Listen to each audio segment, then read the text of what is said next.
Hello students of class 10. Today we will study some examples of balancing chemical equations. So सबसे पहले आपके सामने जैसे पहली केमिकल इक्वेशन है, इसको जो है हम देखेंगे। इसमें सबसे पहले केमिकल इक्वेशन को ये करना क्या होता है आपको। जैसे बैलेंसिंग में there is no particular methodology, आपको सिर्फ दोनों तरफ एटम्स काउंट करने होते हैं and then you have to balance it.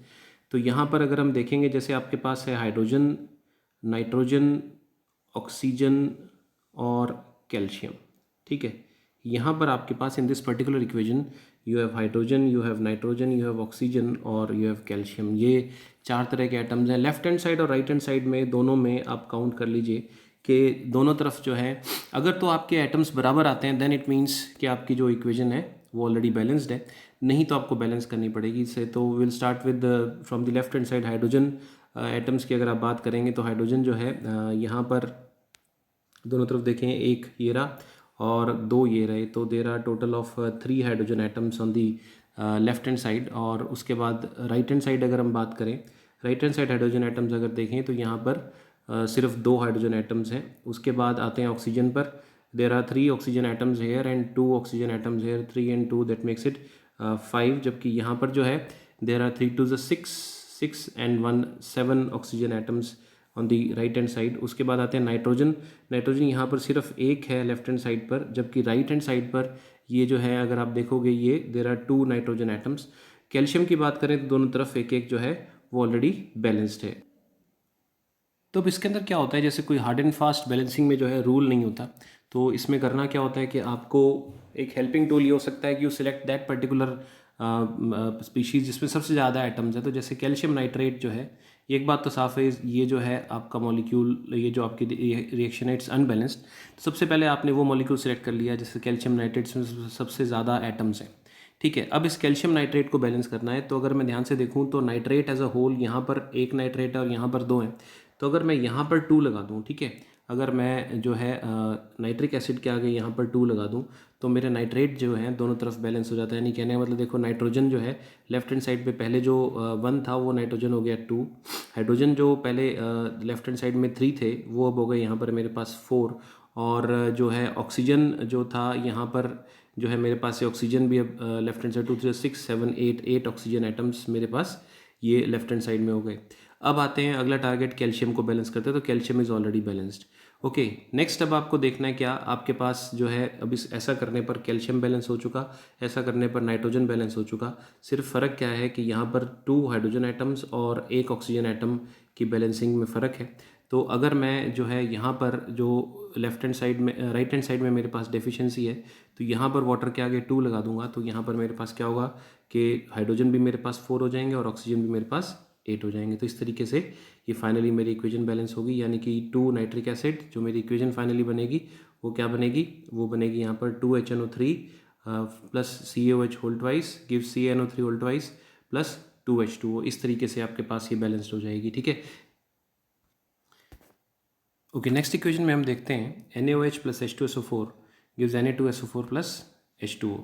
तो सबसे पहले तो चेक कर लो क्या ये इक्वेशन अनबैलेंस्ड है। हाँ, बिल्कुल साफ साफ नज़र आ रहा है कि इक्वेशन तो जो है ये अनबैलेंस्ड है, क्योंकि इसमें जो है यहाँ पर सोडियम जो है 1 है, यहाँ पर 2 है। तो जो है जैसे now to save some time अब आपको बता चुका मैं, सबसे ज़्यादा एटम्स वाला जैसे Na2SO4 है। सबसे पहले आप इसको बैलेंस कर दो। सल्फेट सल्फेट दोनों तरफ लेफ्ट और राइट में बराबर है।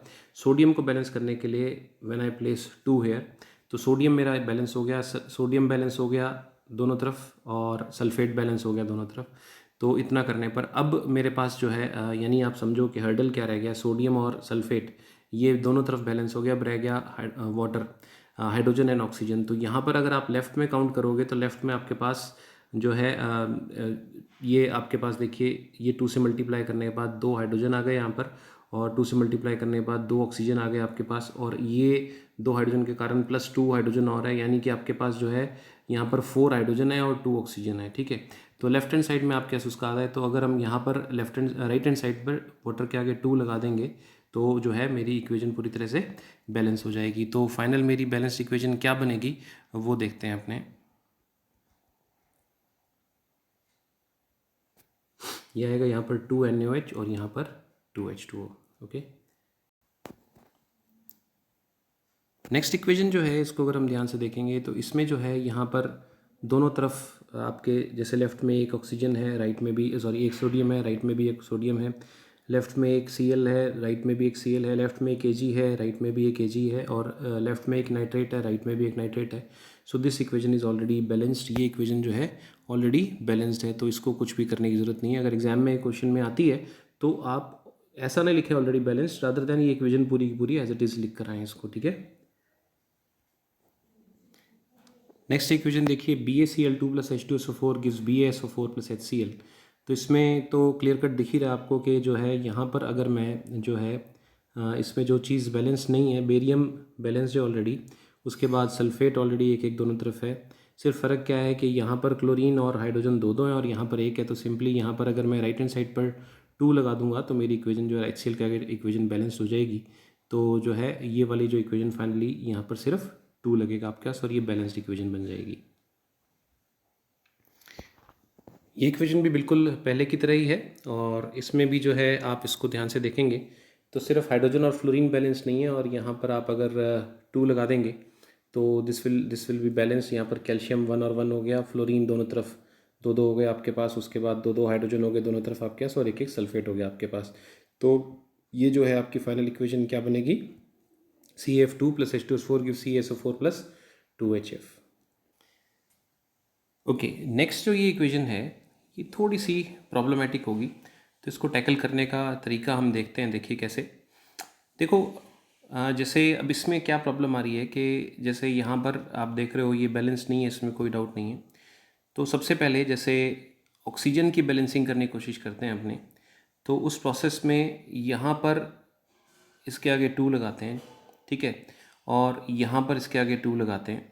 तो जैसे इसको अगर अपन बात करें, टारगेट अपना प्राइम यही होता है, सबसे ज़्यादा एटम्स वाला मॉलिक्यूल सबसे पहले उठाते हैं और सबसे ज़्यादा उसमें ऑक्सीजन है, ठीक है। एक बार दोबारा से अगर इसको देखें कि हमारा टारगेट क्या होता है, जैसे मैंने बताया कोई हार्ड एंड फास्ट रूल नहीं है, लेकिन क्या है कि कोशिश ये करो सबसे पहले वो मॉलिक्यूल उठाओ जिसमें सबसे ज़्यादा एटम्स है। सल्फ्यूरिक एसिड में सबसे ज़्यादा एटम्स है, अब टारगेट वो पहले सबसे पहले एटम उठाओ जो सबसे ज़्यादा उसके अंदर है। तो ऑक्सीजन सबसे ज़्यादा है उसके अंदर, ठीक है। तो मैं ऑक्सीजन को बैलेंस करने की कोशिश करता हूँ। इस प्रोसेस में दूसरों से बैलेंसिंग बिगड़ती है, बिगड़ने दो, ऑक्सीजन पर पहले अपना फोकस करो। तो ऑक्सीजन जो है यहाँ पर क्या प्रॉब्लम है कि ऑक्सीजन यहाँ पर है 4 और यहाँ पर है जो अगर अपने बात करें तो ये है अपने पास 3। तो इसको अब जो है कैसे किया जाए, एक तरीका हो सकता है इसके अंदर कि जो है अगर मैं यहाँ पर थोड़ा सा ध्यान से समझना आप है, यहाँ पर अगर मैं 1.5 लगा दूँ तो 1.5 2 यहाँ पर ऑक्सीजन एटम सल्फर डाइऑक्साइड के हो गए 3 और ये हो गया 1, तो ऑक्सीजन हो गया बैलेंस्ड। हालांकि इस प्रोसेस में गड़बड़ क्या है कि ये जो स्टोइक्योमेट्रिक कोफिशिएंट्स, इनको आपको मैंने बताया था, दीज आर कॉल्ड स्टोइक्योमेट्रिक कोफिशिएंट्स, ये फ्रैक्शंस में नहीं होते।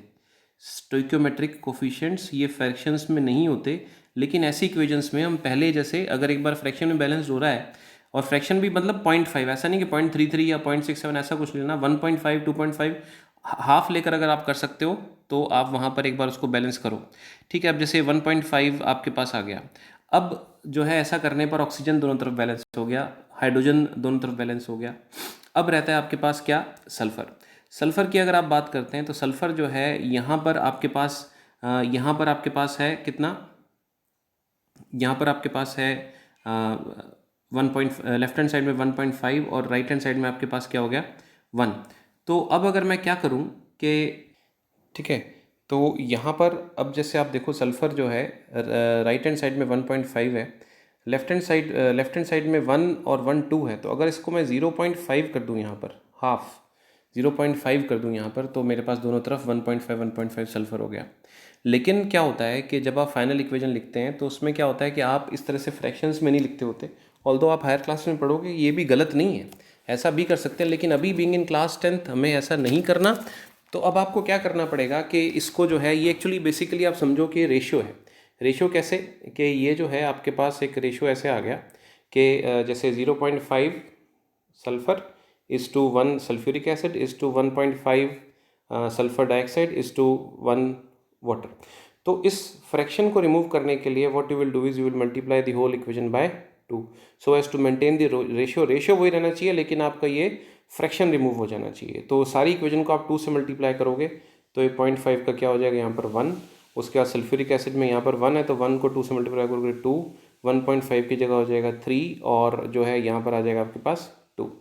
ठीक है, I hope you are understanding. थोड़ा मुश्किल है मगर देखो मुश्किल चीज़ें हमें टैकल करनी है, तो इस हिसाब से जो है आपके पास इसकी जो फाइनल इक्वेशन जो बनेगी आपके पास इस पर्टिकुलर केस में जब हम देखेंगे तो ये क्या बनेगी आपके पास S प्लस 2H2SO4 गिव्स यहाँ पर आ गया 3SO2 plus 2H2O। Okay okay, next equation जो है ये थोड़ी सी टिपिकल रहेगी, ये थोड़ी सी डिफ़िकल्ट लगेगी आपको, मगर इसमें भी वही है कि जैसे सबसे ज़्यादा एटम्स मुझे ऑक्सीजन के नज़र आ रहे हैं तो पहले मैं टारगेट ये लेता हूँ कि ऑक्सीजन को किस तरह से बैलेंस करूँ।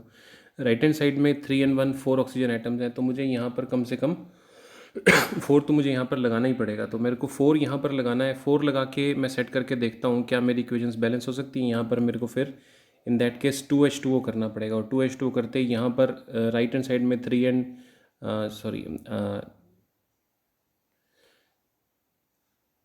यहाँ पर देखिए ये जो है 3 and जो है आपके पास 2 5 हो गया, तो ये 4 NaOH पे तो बैलेंस नहीं होगा। जब ये 4 पर नहीं होगा तो फिर मैं क्या करता हूँ कि इसको जो है और आगे लेके जाता हूँ कि NaOH 4 पर नहीं है, 4 तो कम से कम चाहिए ही ना। 4 पे नहीं होता तो 5 पे करके देखता हूँ, 5 पे नहीं होगा तो 6 पे करके देखूँगा, ऐसे चलता चला जाएगा। 5 पे बैलेंस करने की कोशिश करता हूँ तो जो है यहाँ पर जब अपने बात करते हैं जो जैसे तो 5 पे फिर यहाँ पर मुझे प्रॉब्लम है 3 and 1 4 ऑक्सीजन एटम्स हैं, जबकि जो है यहाँ पर 5 ऑक्सीजन एटम्स आ जाते हैं। तो अगर मैं यहाँ पर 2 लगाता हूँ, ठीक है, अगर मैं यहाँ पर जो है 2 लगा देता हूँ तो ये मेरे हाइड्रोजन इसमें बैलेंस हो जाएंगे। लेकिन जो है फिर वही बात आती है कि अब ऑक्सीजन की बैलेंसिंग जो है 3 और 2 5 होगी, मेरे पास हाइड्रोजन की बैलेंसिंग नहीं हो पाएगी क्योंकि हाइड्रोजन जो है मेरे पास 4 रहेगा जबकि यहाँ पर 5 है। तो फिर मैं आगे बढ़ जाऊँगा, आगे बढ़ूँगा तो फिर से अब जो है इसको मैं 6 करके देखता हूँ, क्या पता 6 करके सेटिंग बैठ जाए। यहाँ पर 6 यहाँ पर करता हूँ तो जो है इसमें जो बात ये आती है कि भाई 6 करने पर यहाँ पर ऑक्सीजन, जैसे अब मैं फोकस करता हूँ सबसे पहले ऑक्सीजन पर, तो ऑक्सीजन जैसे जो है इस जगह पर आपके पास 3 है, तो अगर मैं यहाँ पर 3 लगा दूँ तो ऑक्सीजन मेरे पास 6 हो जाएंगे। तो 3 and 3 6 ऑक्सीजन हो गए, हाइड्रोजन भी मेरे पास बैलेंस हो गया। तो ऑक्सीजन और हाइड्रोजन 6 करने पर बैलेंस हो गया। अब रह गया सोडियम। सोडियम की बात करेंगे और क्लोरीन की बात करेंगे। मेरे पास 6 सोडियम है, तो यहाँ पर जो है अगर मैं इसको अगर मैं देखूँ, क्योंकि NaClO3 को तो छेड़ना मेरे लिए पॉसिबल नहीं क्योंकि ऑक्सीजन में ऑलरेडी बैलेंस कर चुका। तो इस NaCl में एक साइड सोडियम तो गया, तो बचे क्या यहाँ पर आपके पास जो है अब इसमें देखिए अगर अपने तो हुआ क्या कि आपके पास ये 5 NaCl यहाँ पर आ सकता है और क्लोरीन जो है 5 यहाँ पर और 1 यहाँ पर 6 हो गया। तो यहाँ पर अगर मैं 3 लगा दूँ तो इक्वेशन बैलेंस हो जाएगी। तो ये फाइनल इक्वेशन बनेगी ये क्वेश्चन नंबर 7 की। नेक्स्ट इक्वेशन देखें तो आप इसमें जो है ये कंपैरेटिवली सिंपल हैं, तो जैसे वही आप इसमें सिंपल पैटर्न अपना अप्लाई कर सकते हैं कि जैसे जिसमें सबसे ज़्यादा एटम्स हैं CH4 में सबसे ज़्यादा एटम्स आपके पास हाइड्रोजन के आ गए। तो हाइड्रोजन जो है यहाँ पर राइट हैंड साइड में हम अगर इसको जो है 2 कर दें तो हाइड्रोजन अपना बैलेंस हो जाएगा 4। Carbon already balanced, oxygen left hand side में आपके पास 2 and 2 4 हो गए, तो यहाँ पर आपने 2 लगा दिया। ठीक है, तो इस तरीके से आपके पास ये फाइनल इक्वेशन हो गई, ये इक्वेशन होगी। नेक्स्ट इक्वेशन देखते हैं C6H6। C6H6 जो होता है ना, इसको ये जो है आगे आप पढ़ोगे जब जैसे से आगे, बड़ा इंपॉर्टेंट एक कंपाउंड होता है, इसको बेंजीन बोलते हैं। ठीक है, इट्स कॉल्ड बेंजीन। पेट्रोल वगैरह में जो है एक अभी जो हम पेट्रोल लेते हैं उसमें ये एंटी नॉकिंग एजेंट की तरह मिला हुआ होता है, मिक्स्ड होता है। तो खैर बेंजीन होता है, ये लिक्विड होता है। तो जो है इसमें जो है आपके पास क्या चीज़ आती है कि जैसे इसको बैलेंस करना है तो ऑब्वियसली अपना वही टारगेट अपना लेके चलें सबसे ज़्यादा एटम्स वाला, जैसे C6H6। इसमें सबसे पहले मान लो कार्बन उठा लिया तो कार्बन आपने बैलेंस कर दिया, 6 CO2 आ गया आपके पास। ठीक है, तो सबसे पहला टारगेट आपने यहाँ पर 6 लगा दिया। उसके बाद हाइड्रोजन यहाँ पर आपने 3 लगा दिया। ठीक है, हाइड्रोजन 3 to the 6 आपके पास बैलेंस हो गया। अब रह गया ऑक्सीजन। ऑक्सीजन यहाँ पर प्रॉब्लम क्या हो गई कि ऑक्सीजन फिर से वही प्रॉब्लम हो गई कि यहाँ पर जो ऑक्सीजन 6 to the 12 and 3 15 आते हैं, जबकि यहाँ पर 2 हैं, तो यहाँ पर मुझे लगाना पड़ेगा 7.5। तो 7.5 to the 15 हो जाता है। लेकिन आपको मैंने बताया कि सारी इक्वेशन इस तरह से आपको 2 से मल्टीप्लाई करनी पड़ेगी, तो तभी ये आपका होल नंबर जो फाइनल आंसर बनेगा। तो इसका जो फाइनल आंसर आपका क्या बनेगा, जब आप सारी इक्वेशन को 2 से मल्टीप्लाई कर दोगे तो you will get your final answer. और ये फाइनल आंसर आपका आएगा यहाँ पर आएगा आपके पास यहाँ पर ये हो जाएगा 2 और ये हो जाएगा 7.5 की जगह पर आपके पास हो जाएगा 15। तो इसको हम देखते हैं ज़रा, मैं आपके लिए यहाँ पर कर देता हूँ। ये हो जाएगा 2, ये हो जाएगा 15, ये यहाँ पर CO2 6 की जगह पर 12 और यहाँ पर 3 की जगह पर आपके पास 6H2 आ जाएगा। ये आपका फाइनल आंसर बनेगा इसका।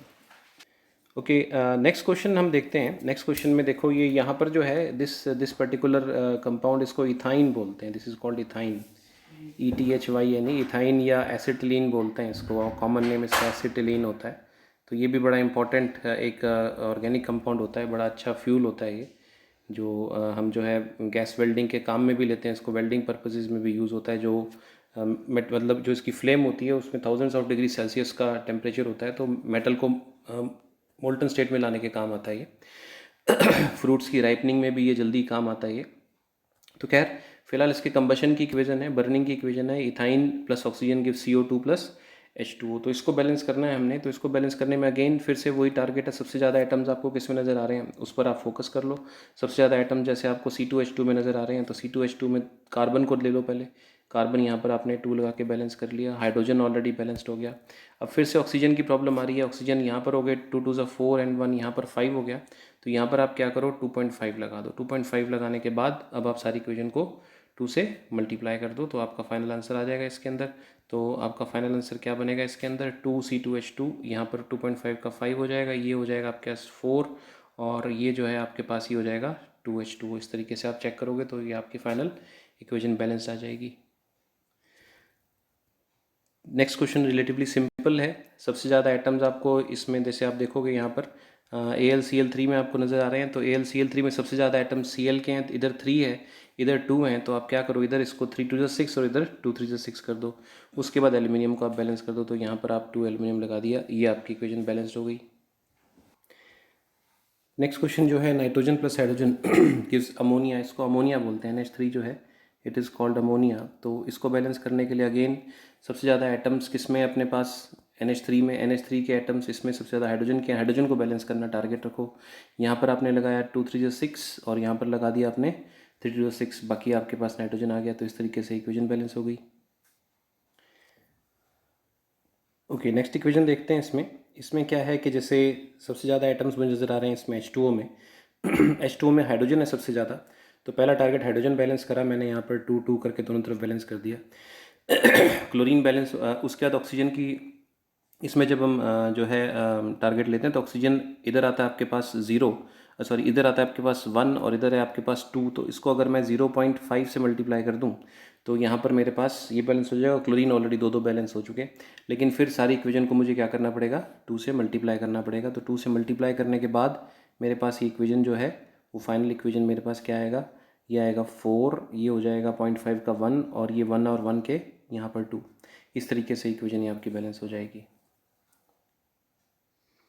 ओके, नेक्स्ट इक्वेशन देखते हैं। इसको देख के लगता हो हमसे तो नहीं होगी भैया, ये तो कैसे होएगी। लेकिन एक सिंपल सा तरीका है, आपको मैंने क्या बताया कि बैलेंसिंग में एक ही नॉर्म सबसे ज़्यादातर जो है, देखो पहली बात तो कोई रूल नहीं होता, लेकिन रूल अगर एक हेल्पिंग टूल है जो most of the time applicable हो जाता है, कि आप सबसे पहले उस एटम को, उस मॉलिक्यूल को उठाओ दोनों साइड में से उठा के, जो इसमें सबसे ज़्यादा आइटम्स नज़र आए। जैसे इस केस में, इस पर्टिकुलर केस में सबसे ज़्यादा आइटम्स मुझे नज़र आ रहे हैं, वो आ रहे हैं KMnO4 में। अब प्राइम टारगेट रखो, उस एटम को बैलेंस करो जो सबसे ज़्यादा है, वो है इसके अंदर ऑक्सीजन। तो पहले क्या करूँगा, मैं ऑक्सीजन को बैलेंस करूँगा। तो ऑक्सीजन जो है उसको मैं चेक करूँ, लेफ्ट में 4 ऑक्सीजन, राइट में वाटर में 1 ऑक्सीजन। तो अगर मैं यहाँ पर 4 लगा दूँ तो मेरी ऑक्सीजन बैलेंस हो गया। ऑक्सीजन बैलेंस होने के बाद मैंगनीज़ और पोटेशियम भी जो है ऑलरेडी जो है ये आपके पास बैलेंस्ड है, यहाँ पर 1 1 है। अब रह गया मेरे पास हाइड्रोजन। हाइड्रोजन यहाँ पर राइट हैंड साइड में 4 2 8 हो गया मेरे पास। तो यहाँ पर मैं 8 लगा दूँ। अब मेरे पास रह गया लास्ट में chlorine. Chlorine right hand, left hand side में हो गया मेरे पास 8, राइट हैंड साइड में है यहाँ पर 1 एंड 2 3। 3 के बाद मुझे 5 चाहिए। तो 5 चाहिए तो यहाँ पर मुझे क्या लगाना पड़ेगा, 2.5। तो 2.5 लगाने के बाद जो है ना, अब इक्वेशन मेरी ये बैलेंस होगी। लेकिन क्योंकि ये 2.5 आ गया तो मुझे सारी इक्वेशन को 2 से मल्टीप्लाई करना पड़ेगा, तब जाके जो है मेरी फाइनल इक्वेशन इसमें जो है सही इक्वेशन आएगी। देखो कैसे। तो मेरी फाइनल इक्वेशन जो है इसके अंदर जब सबको मैं 2 से मल्टीप्लाई कर दूंगा तो मेरे पास ये बन जाएगा 2KMnO4। यहाँ पर क्योंकि 1 था, 8 का हो गया यहाँ पर 16, फिर 1 का हो गया 2, फिर 1 का हो गया 2, फिर यहाँ पर 4H2O था तो उसका हो गया मेरे पास 8, और यहाँ पर Cl2 जो थे 2.5 थे तो उसका हो गया 5। इस तरीके से इक्वेशन मेरी बैलेंस होगी। ओके, अब नेक्स्ट क्वेश्चन आता है जो इसमें, जो उसमें क्या आता है लास्ट जो हम कर रहे हैं इसके अंदर, वो क्या है, फिर से वही आपको जो है यहाँ पर देखना है सबसे ज़्यादा जो एटम्स आपको कौन से मॉलिक्यूल्स में नज़र आ रहे हैं। तो वो यहाँ पर मेरा टारगेट क्या आ गया, NH3 सबसे ज़्यादा मुझे नज़र आ रहे हैं, और इसमें सबसे ज़्यादा है यहाँ पर हाइड्रोजन। तो पहला टारगेट मैं क्या करता हूँ, हाइड्रोजन को बैलेंस करता हूँ। लेफ्ट में 3 है और राइट है मेरे पास है 2। तो बड़ा सिंपल सा तरीका है, क्या रहेगा यहाँ पर कि अगर मैं यहाँ पर 3 लगा दूँ और यहाँ पर मेरे पास लगा दूँ 2, तो 2 3 6, और जो है यहाँ पर मेरे पास 3 2 6 हाइड्रोजन बैलेंस हो गए। नेक्स्ट था तो नाइट्रोजन, लेफ्ट में रह गया मेरे पास 2, तो राइट में मेरे पास 1 था तो यहाँ मैंने 2 लगा दिया। अब आगे बात ऑक्सीजन की, ऑक्सीजन रह गया तो यहाँ पर ऑक्सीजन 2 एंड 3 5 है, तो यहाँ पर है 2, तो अगर मैं यहाँ पर 2.5 लगाऊंगा तब जाके मेरी इक्वेशन 2.5 2 5 करके ये बैलेंस होगी। लेकिन फिर वही बात आ गई कि फ्रैक्शन आ गया, तो सारी की सारी इक्वेशन को मैं क्या करूँगा, I will multiply this whole equation by 2। तो जो फाइनल मेरी इक्वेशन बनेगी वो क्या बनेगी, देखो आप,